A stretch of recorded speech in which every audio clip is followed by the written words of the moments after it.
By a show of hands, how many people here have played disc golf or familiar with disc golf? Like about half the class. Well, for those who haven't played it, disc golf follows the same basic rules as regular golf. With the scoring system, it's the same and like basic rules. But it's very laid back and social sport. Like lots of people like to get in groups and play it together. And it is also very easy to learn, but very difficult to master. Basically, it can be as serious as you want it to be. You can enforce the rules like strictly, or you can just bend the rules just because you're messing around with your friends. But the official rules, which I got from the PDGA website, which I believe is Professional Disc Golf Association, the score is based on par. Par for a certain hole could be 4 or 3. That's the average number of throws it takes to score it into the basket. 1 less than par would be a birdie, or 2 less than par would probably be an eagle. I've only got an eagle once, so those are very hard to get. You play the disc from where it lands. So after throwing it, you have to play it from wherever it lands. Unless it lands in a river, that I think would be a time to bend the rules. Play it outside the river. And like I said, the goal is to eventually land it in the basket in the fewest number of throws. Now, disc golf baskets are a bit different than the holes in traditional golf. They're a metal basket with a circular container for the disc to land in, like a wire mesh type thing. And they have another circular type metal thing up here with chains hanging down so that you can hit the chains with the disc and hopefully it'll fall in the basket. However, another way to score is to pass it through the chains, and that also counts as scoring. Okay, this is where my visual aid comes in. There are several different disc types. This one happens to be a distance driver. Now, there's 3 main types. There's the putter, there's the all-around, and then there's the driver.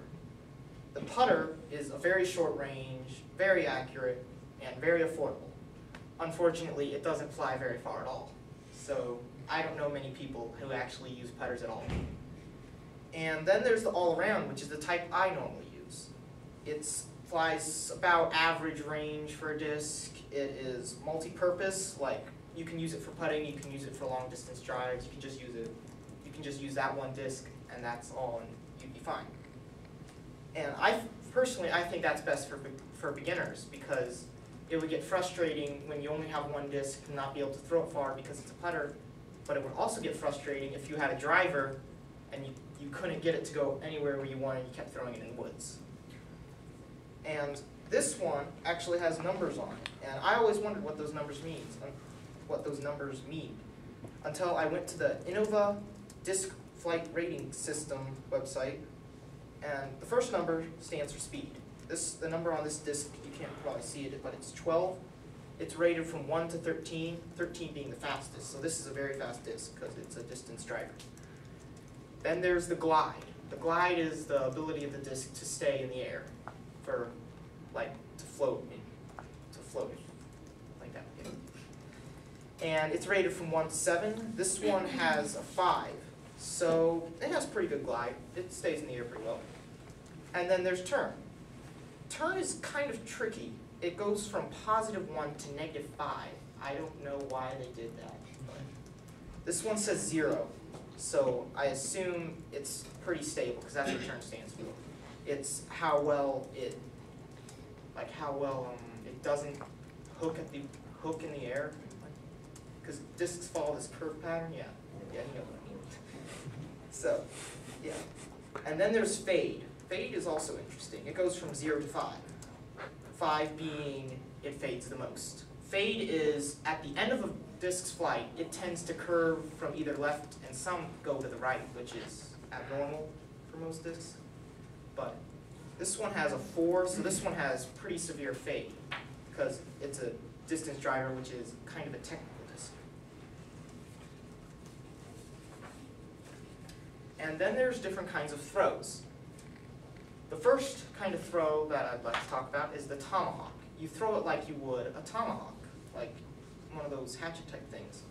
You throw it like that and try to get it to go as high and far as you possibly can.